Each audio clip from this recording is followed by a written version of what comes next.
బంగారం కొనుగోలు చేసే వారికి షాకింగ్ న్యూస్. ఈ కొత్త ఏడాదిలో స్థిరంగా కొనసాగుతూ వచ్చిన గోల్డ్ రేట్లు ఇప్పుడు భారీగా పెరుగుతున్నాయి.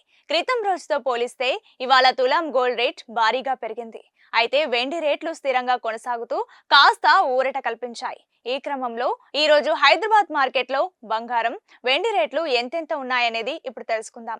హైదరాబాద్ మార్కెట్లో బంగారం ధరలు వరుసగా రెండో రోజు పెరిగాయి. ఇవాళ మరో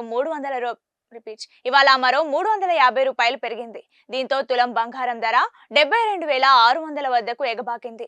ఇక 24 క్యారెట్ల బంగారం ధర తులానికి ఈ రోజు 380 మేర పెరిగింది. దీంతో 10 గ్రాముల బంగారం ధర 79,200 వద్దకు చేరింది. ఇక ఢిల్లీ మార్కెట్లో 22 క్యారెట్ల బంగారం ధర 350 రూపాయలు పెరిగి 72,750కి చేరింది.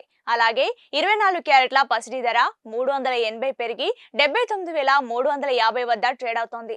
బంగారం ధరలు పెరుగుతున్నప్పటికీ వెండి రేట్లు ఇవాళ స్థిరంగా ఉన్నాయి. అయినప్పటికీ క్రితం రోజు కిలో వెండి ధర 1000 రూపాయల మేర పెరగడంతో మళ్లీ 1,00,000 రూపాయల మార్క్ దాటింది. దీంతో ప్రస్తుతం హైదరాబాద్ మార్కెట్లో కిలో వెండి ధర 1,00,000 వద్ద ట్రేడింగ్ అవుతోంది. ఇక ఢిల్లీ మార్కెట్లోనూ వెండి ధర స్థిరంగా ఉంది. ప్రస్తుతం కిలో వెండి ధర 92,500 వద్ద ఉంది.